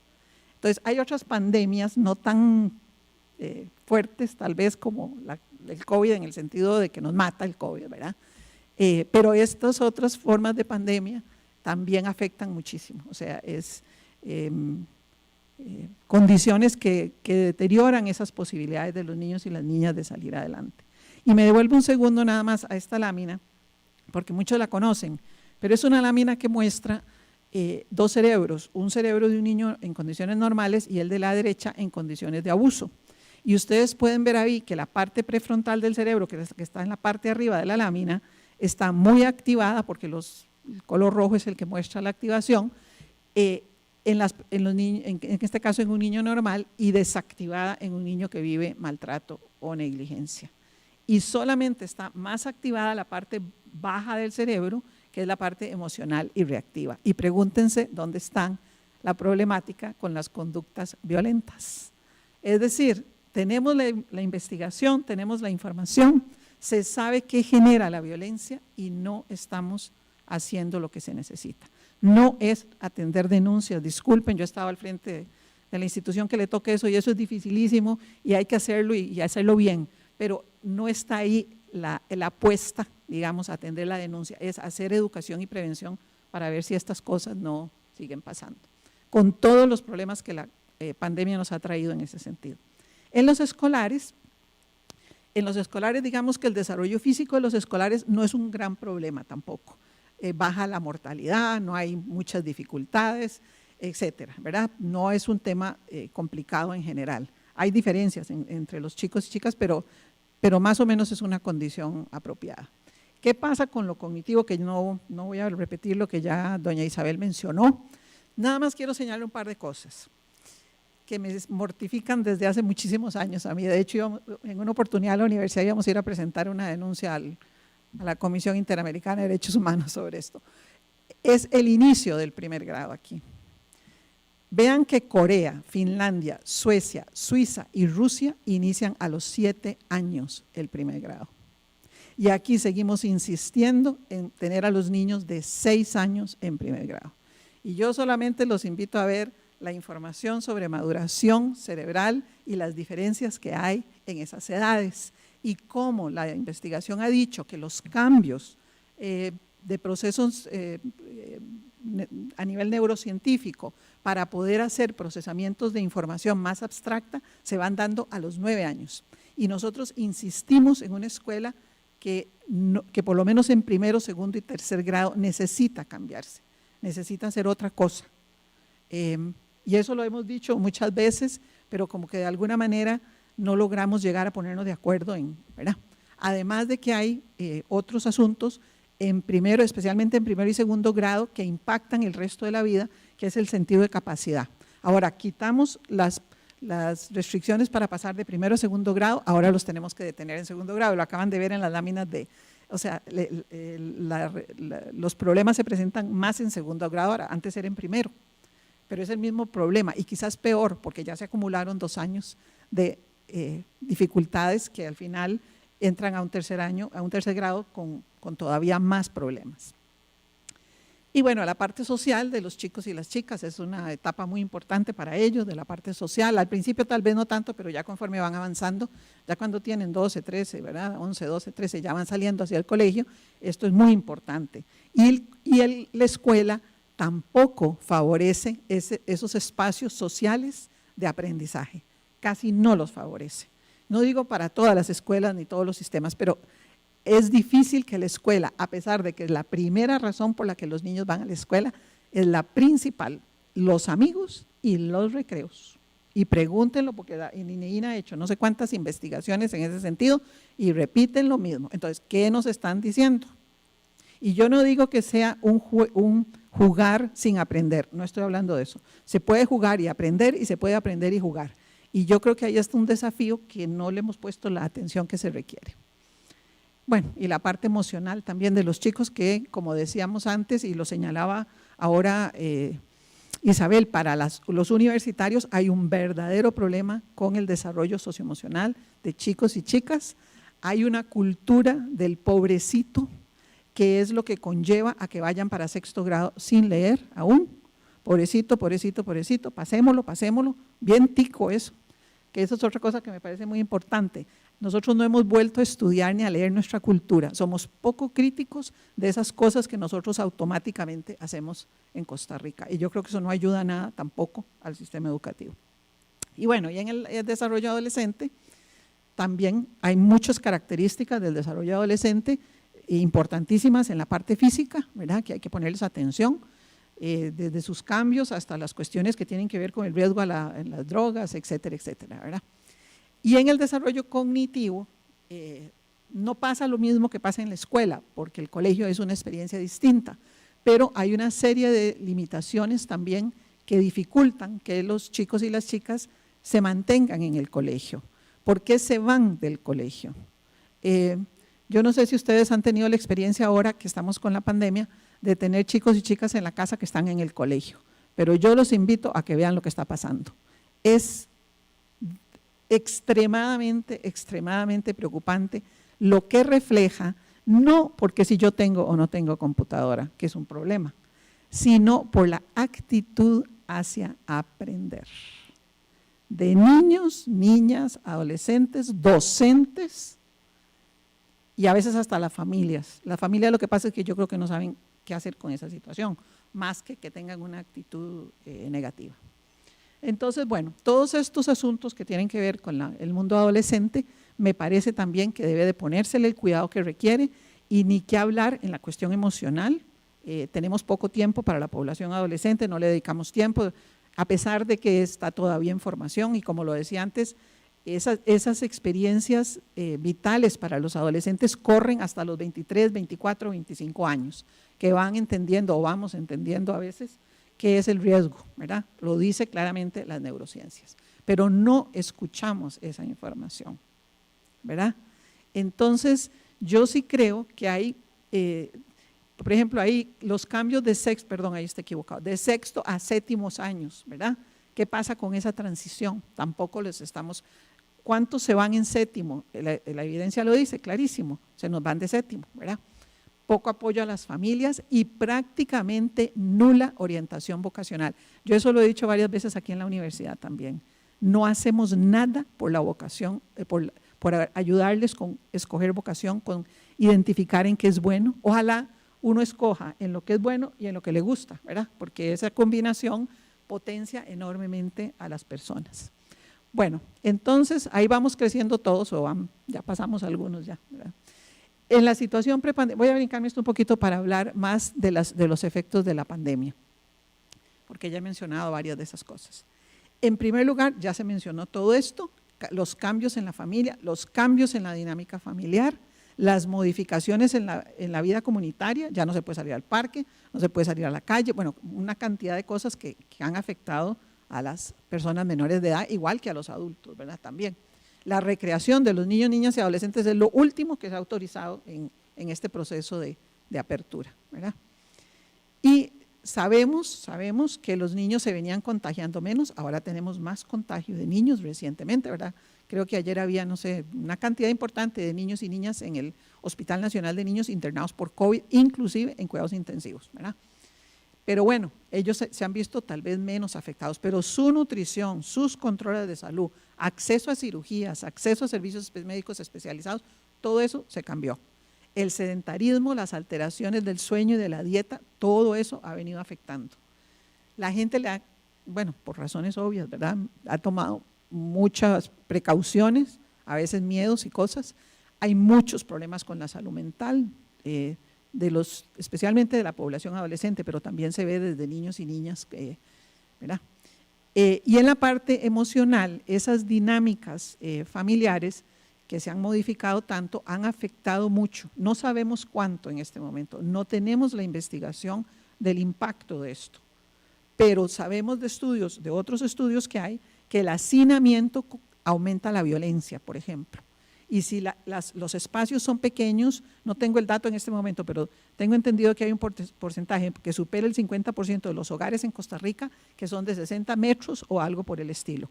Y 5 o 6 personas en 60 metros todo el día tratando de abordar los problemas y las dificultades que tienen con el sistema educativo es un grandísimo desafío, ¿verdad? También se han identificado mayores probabilidades de maltrato, violencia y abuso. Un informe de Save the Children de 2020 reporta que 1/3 parte de los niños indica haber vivido alguna forma de violencia, han perdido el contacto con sus compañeros y amigos, por lo menos el contacto personal, ¿verdad? La mayor parte, y han tenido que vivir pérdidas en las familias. Aquí vamos por 6,000 y tantas personas muertas. Yo no sé si a todos les pasa lo mismo que a mí, pero a mí me mortifica terriblemente que sean 6, ustedes saben lo que son 6,000 familias afectadas por una persona muerta en la familia. Son hijos, hijas, nietos, sobrinos que han vivido esa pérdida. ¿Y qué estamos haciendo para ayudarles? No sé, ¿verdad? Entonces, yo sí creo que estas condiciones de la pandemia, ya no tengo tiempo, ¿verdad? Que estas condiciones de la pandemia han agravado muchísimo la vida de los niños, niñas y adolescentes, no solo en lo que ya doña Isabel señalaba con muchísima énfasis, en la parte educativa y académica, y yo diría en desmotivar todavía más el aprendizaje, y esa es mi principal preocupación, y lo digo aquí, no me preocupa tanto porque yo creo firmemente que aunque le demos una computadora a cada hogar o a cada chiquito, no va a estar ahí el problema, no va a ser esa la solución del problema. Hay algo más allá en nuestra cultura con respecto a la educación que lo hemos perdido, o no sé si se ha modificado o lo hemos perdido de ese interés por aprender. Y bueno, los chicos y las chicas también han vivido, aquí he mencionado algunas de estas cosas ya, que tienen que ver con ese problema cognitivo. Los niños más pequeñitos, la red de cuidado y otros servicios no han crecido con la necesidad, digámoslo así. Las escuelas siguen siendo más un lugar formal, y los colegios igual, ¿verdad? Entonces, al no ser atractivos, especialmente los colegios, hay un porcentaje altísimo de chicos que está retirándose, sí. Y bueno, entonces nada más voy a terminar con esta, ya esto doña Isabel lo había dicho, ¿están los padres preparados? ¿Quieren los niños que sean los papás los maestros? Pregúntenles a ver si los chiquitos quieren que sean los papás los que les enseñen. Yo creo que la violencia se ha incrementado horriblemente vinculada también a este problema. Y bueno, termino nada más con unas poquitas propuestas, un minutico nada más. Conocer la relevancia de la infancia y la adolescencia como la apuesta al futuro y dar los recursos. Yo sé que estamos en un problema fiscal, pero ¿qué estamos apostando en este asunto fiscal? ¿Cuál es el costo de sacrificar todo el sector social? ¿Para qué? Porque esto va a salir carísimo, carísimo, si no se invierte en los niños, niñas y adolescentes. No, yo comentaba temprano con una persona, como cada vez hay menos niños, yo no sé si ustedes lo saben, pero ha pasado de 33% a 26% de la población. Eso quiere decir que ese grupito va a sostener toda la población adulta y adulta mayor en poco tiempo. ¿Y con qué condiciones van a poder hacerlo si no se les da la atención que necesitan? Hay que hacer trabajo educativo, sí, termino. Trabajo educativo, mejorar la formación docente, que es otro tema, ¿verdad? Y bueno, y ahí queda la última lámina. Disculpen que me robé un par de minutos, pero es que es un poco difícil hacer este tema tan complicado en tan poquito tiempo. Gracias, muchas gracias. Muchísimas gracias a doña Ana Teresa León por su intervención. Seguidamente vamos a dar el pase a doña Isabel para que haga una réplica y también formularle a ambas expositoras algunas preguntas al respecto. Una primera dice así: ante esta crisis tan compleja y tan cruda que afecta a un número muy grande de estudiantes, si bien el informe señala una posible ruta de acción, ¿cuáles podrían ser esas acciones? También nos escriben, ante esta crisis tan compleja y tan cruda, ¿cuáles podrían ser las acciones estratégicas para lograrlo? Luego nos indican, por ejemplo, pensaría que se podrían hacer mesas de trabajo multisectoriales con acciones concretas de las instituciones. Me preocupa que si no se define una estrategia, las cosas no pueden caminar. Entonces, damos la palabra a doña Isabel y después continuamos con doña Ana Teresa. Gracias. Sí, muchas gracias, don Pablo. Bueno, totalmente coincido con lo planteado por Ana Teresa en el tema, en los temas que ella siempre nos recuerda importantes, que no debemos olvidar, sobre todo este tema de lo afectivo, como un elemento clave y totalmente de acuerdo, y Pablo lo sabe bien, el tema de aprovechar mejor todo el conocimiento que nos genera hoy las neurociencias. En relación con las preguntas planteadas, vamos a ver, sí, efectivamente el informe propone una ruta con acciones concretas, que creo que le corresponde a los distintos sectores acometer, digamos, esas acciones concretas. A mí a veces, les voy a confesar, me preocupan el tema de las estrategias. En las estrategias, a veces, o sea, somos especialistas en hacer estrategias y nos duramos haciendo 2 años las estrategias, ¿verdad? Me acuerdo en el caso ambiental, había estrategias para todo, ¿verdad? Y bueno, ciertamente que esos son ejercicios importantes, pero yo creo que tenemos que ser como muy prácticos, ¿verdad? Y me parece que específicamente pensando en el tema de la universidad, el espacio donde estamos, pero también en la sociedad civil o en cualquier otro sector, creo que hay que establecer prioridades. Hay que establecer prioridades en función de las fortalezas que cada uno de los actores tenga. Por ejemplo, una de las cosas que el informe plantea es que tenemos que hacer una campaña nacional de alfabetización, porque es que estamos en una situación donde nos hemos devuelto a mínimos, ¿verdad? Y en los próximos años el gran riesgo que tenemos es que va a aumentar eso que el Banco Mundial llama la pobreza de los aprendizajes, o sea, niños de 10 años que no saben leer y comprender un texto. Y si eso ocurre a los 10 años, imagínense lo que nos va a llegar a las universidades. Ya tenemos un problema serio, ¿verdad? Entonces a mí me parece que ahí hay un tema clave, ¿verdad? Donde la universidad tiene fortalezas importantísimas, ¿verdad? Para generar un montón de proyectos de apoyo a la lectoescritura, a la comprensión lectora, a la lectura dialogada, ¿verdad? Al apoyo de los hogares en esta línea, y a los niños directamente. O sea, todos nuestros TCUs pueden dedicarse a este tipo de proyectos donde realmente no solamente brindemos apoyos en materia de lectoescritura, sino todo el tema de apoyo emocional que mencionaba Ana Teresa. El tema de los planes de nivelación, o sea, las universidades tienen que implicarse en el diseño de los planes de nivelación, ¿verdad? Y esto de los planes de nivelación se las traen porque los países están en este momento justamente discutiendo cuáles son las mejores estrategias de estos planes de nivelación. Por ejemplo, países como Kenia, ¿verdad? Que tal vez nos podría parecer como demasiado extremo, pero hay lugares de Costa Rica que se parecen a Kenia, ¿verdad? En sus resultados, que están pensando en que los niños repitan todo el año. O sea, ¿para qué vamos a seguir haciendo que están aprendiendo cuando no están aprendiendo? Entonces, por ejemplo, están decidiendo, todos repiten, ¿verdad? Pero bueno, eso es como un tema donde ahí tenemos que pensar mucho las estrategias, cómo poner a los mejores docentes, cómo hacer trajes a la medida, estrategias de atención diferenciadas para distintos tipos de estudiantes, ¿verdad? Los más vulnerables, los que tienen necesidades especiales, los estudiantes indígenas, ¿verdad? Trajes a la medida, ¿verdad? Porque aquí ya estamos cansados de las estrategias generales. La guía de trabajo autónomo, perdón, pero eso es una estrategia de medicina general para todos, no importa si usted puede o no puede, ¿verdad? Esa es la homogeneización más terrible, y esto no ha funcionado, ¿verdad? El tema de la atención a la exclusión educativa, las estrategias para contener la exclusión educativa. Los estudiantes de la FEUNA tienen un proyecto de antes, ¿verdad? Que habían diseñado sobre el tema de la exclusión educativa, que me parece maravilloso y hay que apoyarlo y hay que fortalecerlo, ¿verdad?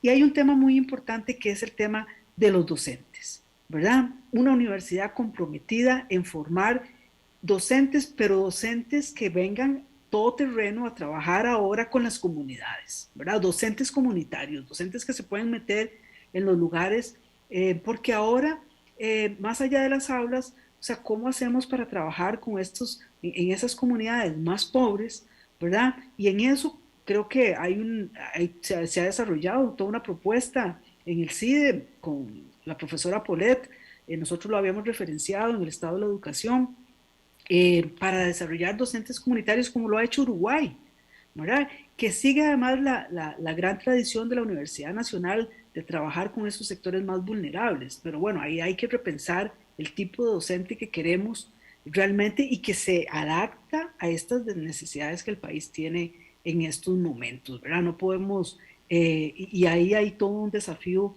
que seguimos teniendo de fortalecer la calidad de nuestros docentes, pero su pertinencia, ¿verdad? Su pertinencia a este contexto. Entonces yo lo que diría es que pensemos en esas prioridades, ¿verdad? No podemos abrir todo el naipe, ¿verdad? Sino dónde están las fortalezas de nuestra universidad y cómo canalizamos esas fortalezas para sumar a este programa o a esta política, ¿verdad? Con un sentido estratégico, pero con los pies bien puestos en la tierra. Yo lamentablemente tengo otro compromiso, tengo que brincar de link, pero realmente agradezco mucho y mil disculpas porque debo salir en el paso siguiente, pero muchas gracias por la invitación y un placer compartir con don Pablo y con doña Ana Teresa y con todos los que nos han escuchado presencialmente y virtualmente esta tarde. Gracias.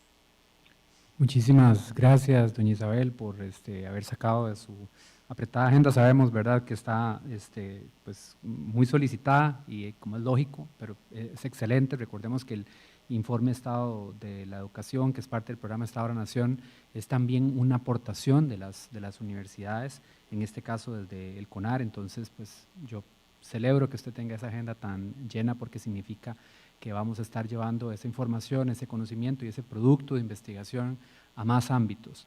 Y creo que nuestra responsabilidad es traducirlo en acciones pertinentes y, como usted decía, muy concretas, muy prácticas, y creo que aquí nos hace falta muchísimo avanzar como país, que puedan verificar su eficacia, que podamos someter a prueba las acciones que se realizan para poder ponderar en qué medida están o no logrando paliar o modificar las situaciones a las que se supone que responden.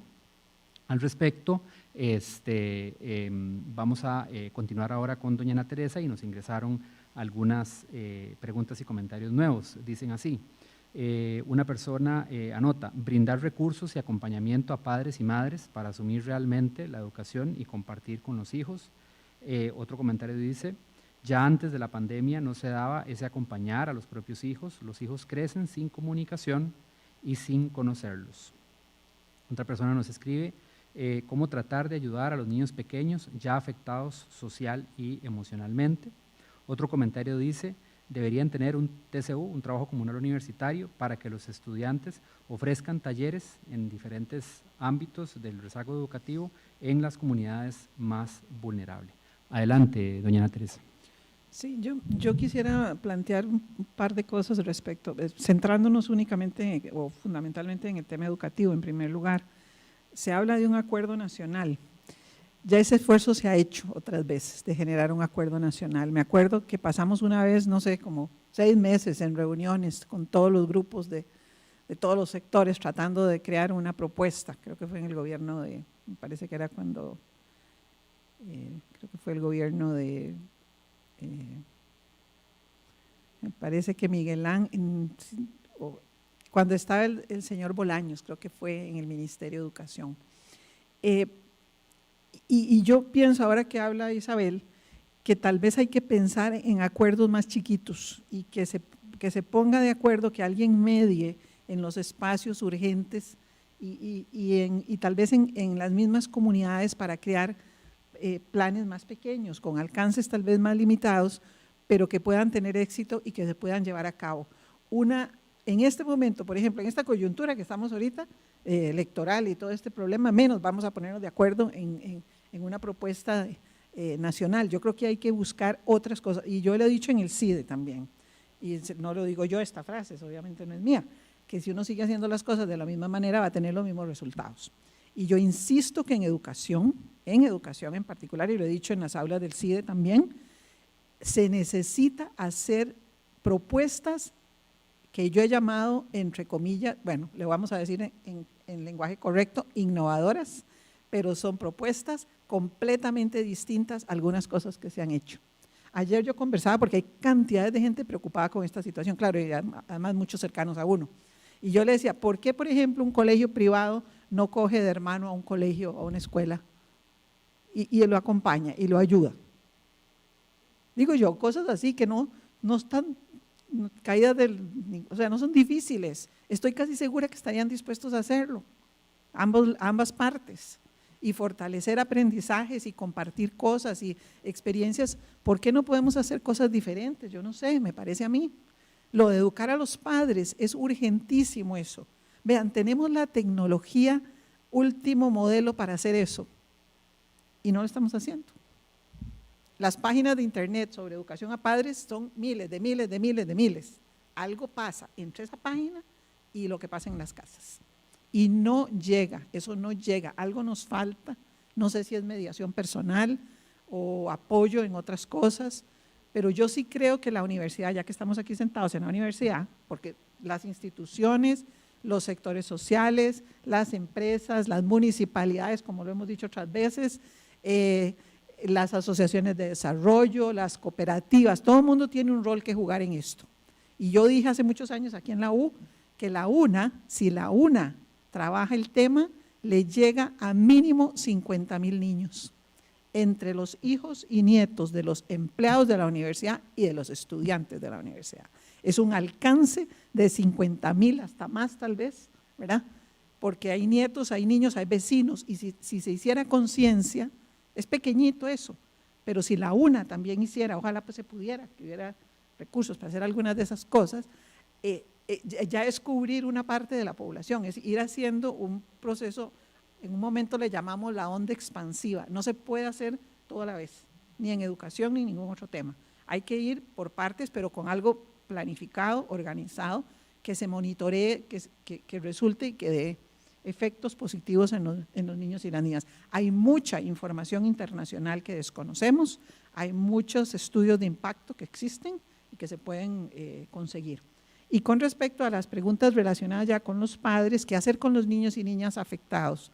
Yo insisto que la probabilidad, bueno, pareciera que vamos a ir abriendo, ¿verdad?, que van a poderse realizar más actividades, ir a los centros educativos. Los niños de los kinders, por ejemplo, Sensinay no ha cerrado durante prácticamente toda la pandemia, gran cantidad de Sensinays han estado abiertos y no ha pasado nada. Entonces, ¿por qué no podemos mandarlos? Otra cosa que digo yo, los colegios, las escuelas unidocentes, ¿por qué se cerraron las escuelas unidocentes? Y son 3,000 y tantas, y están en áreas rurales, muchas, con poquitos alumnos.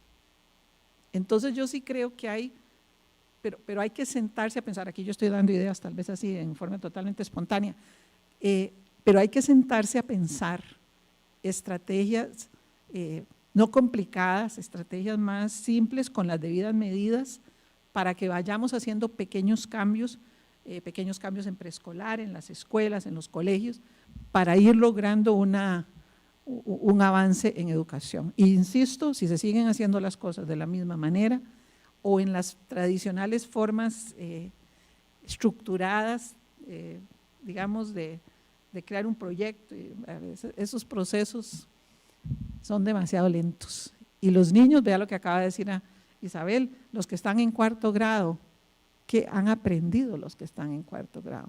O óigame, los que estaban en 3er grado y hoy van en 6º grado. ¿Ah? ¿Qué van a hacer? ¿Y dónde está la desventaja? El día que está la entrada a la universidad. Por ahí van caminando, pero cuando tienen que entrar a los exámenes de admisión, no va a haber posibilidades de recuperar esto, sino, yo soy de la idea que tiene Isabel también, o que mencionó Isabel, yo hubiera detenido todo y hubiera puesto a hacer a todo mundo, bueno, excepto tal vez los privados que han hecho otras cosas, pero hacer a todo mundo otra vez el año, por lo menos un año. Hemos perdido casi 3, bueno, 4, pero digamos 3 sumados. Y sí, son desafíos muy grandes, pero yo creo que hablar y hablar de los temas no resuelve nada si no nos sentamos a pensar ideas y a pensar cosas de otra manera.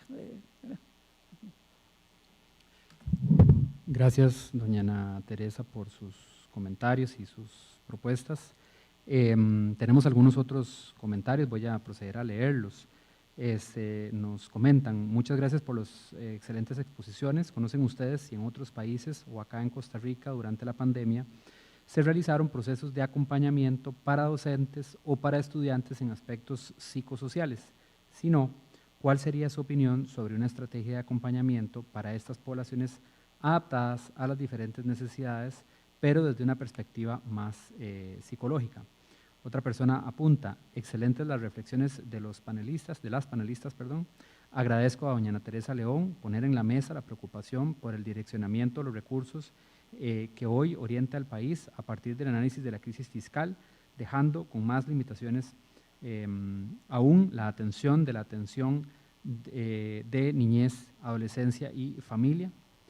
Me gustaría saber si conocen si ha habido alguna propuesta de organizaciones públicas y privadas para visibilizar este problema y esta necesidad del país. Y bueno, otras personas que apuntan sobre agradecimiento por la actividad y por la invitación. Doña Ana Teresa. Sí, el tema de acompañamiento a los docentes, yo sé que se han hecho muchas cosas por el Ministerio de Educación Pública, sé que se han hecho muchos intentos, yo no quiero disminuir los esfuerzos que el Ministerio ha hecho por abordar la pandemia, pero el problema es que la calidad de la educación, vuelvo a insistir, no depende de computadores ni de máquinas, depende de la motivación del docente, del personal docente y de cómo eso se le transmite y se motiva a los niños, niñas y adolescentes a aprender. Yo realmente creo que Costa Rica tiene que sentarse a pensar en su propia cultura. No valoramos el aprender, me atrevo a decirlo aquí. Va el título, la cosa, la plata, etcétera, pero aprender como un disfrute, aprender como un trabajo que realmente yo me siento bien haciéndolo y que me siento satisfecha. No importa el trabajo que yo haga, no es un asunto es sentirse uno bien haciendo lo que hace y aprender todos los días algo nuevo, porque sobra de las cosas que hay que aprender.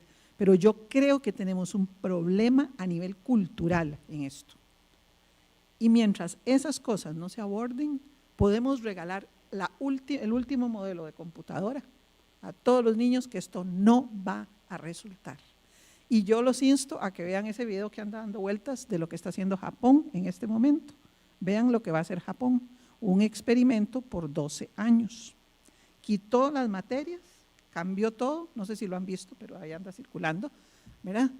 Hace un esfuerzo por centrarse en algunas cosas y quisiera subrayar un punto que mencionó también Isabel, la lectura. ¿Por qué no leemos? Yo me pregunto, ¿por qué no leemos? Y si no leemos, ¿qué pasa con todo lo demás? Si no puedo leer todo lo que está en inglés, ¿qué pasa con toda la literatura científica? Y yo creo que en educación, y lo digo aquí en la UNA, sentada aquí delante de la señora rectora de Junta, las ciencias duras no se están cuestionando estas cosas. ¿Por qué no las estamos cuestionando en educación? Vaya usted a ver si en biología no se tienen que memorizar todo lo que o en medicina o en otras cosas se tienen que memorizar todo y se acabó, o no pasan. Y decimos que no hay que memorizar la información en la escuela, que no hay que memorizar. Hace unos días, me atrevo a decirlo aquí, una experiencia con las tablas. Resulta que ahora no hay que aprenderse las tablas. Ponga a hacer los chicos ejercicios de factorización cuando están en el colegio, a ver si entienden algo. Y se puede uno morir tratando de explicarles y no saben las tablas, porque alguien dijo que no había que memorizar nada.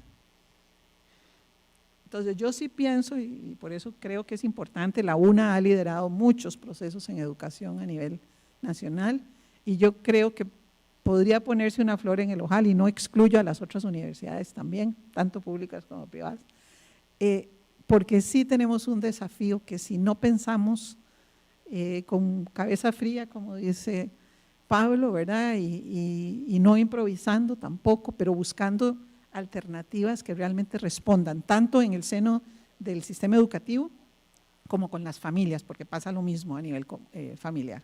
Hay que buscar estrategias y formas de ayudarle a las familias para que se prevengan esos problemas tan complicados que llevan a la violencia. Y la violencia, no tengo tiempo para hablar de eso, pero la violencia está claramente estudiado sus orígenes. Y bueno, buena parte de esto es de privación, malas experiencias, pocas oportunidades, obviamente la pobreza y otros problemas que agravan, digamos, el entorno en que se desenvuelven los niños.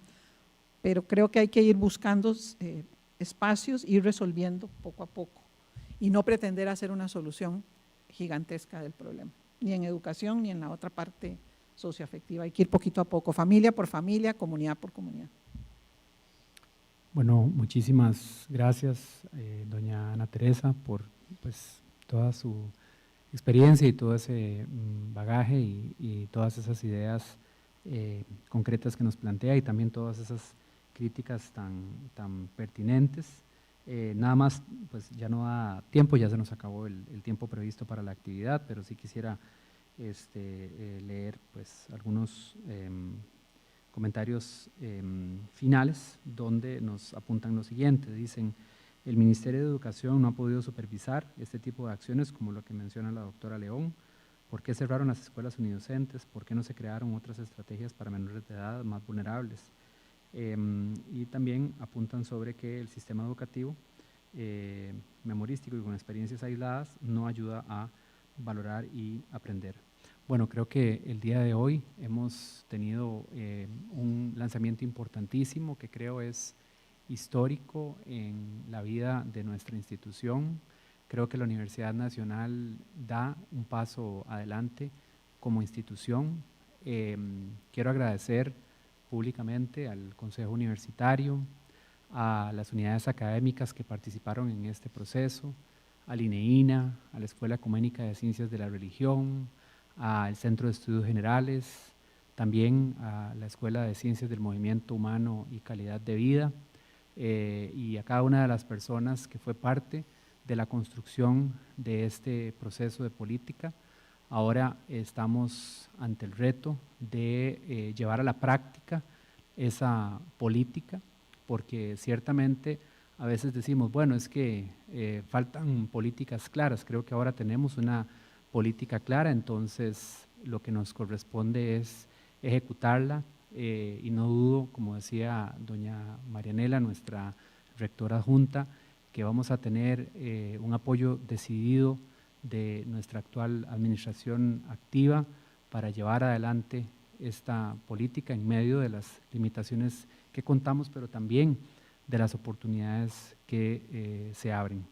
Así que pues agradecer muchísimo a todas las personas que pues, se han dado cita virtual o presencialmente a este evento, y queremos pedirles que se mantengan atentos y atentas a las actividades y acciones que seguiremos generando, tanto en el marco de esta política como en función de todas las acciones que nuestras instituciones universitarias y particularmente la Universidad Nacional hacen para promover el desarrollo humano, especialmente en estos momentos de crisis nacional y global.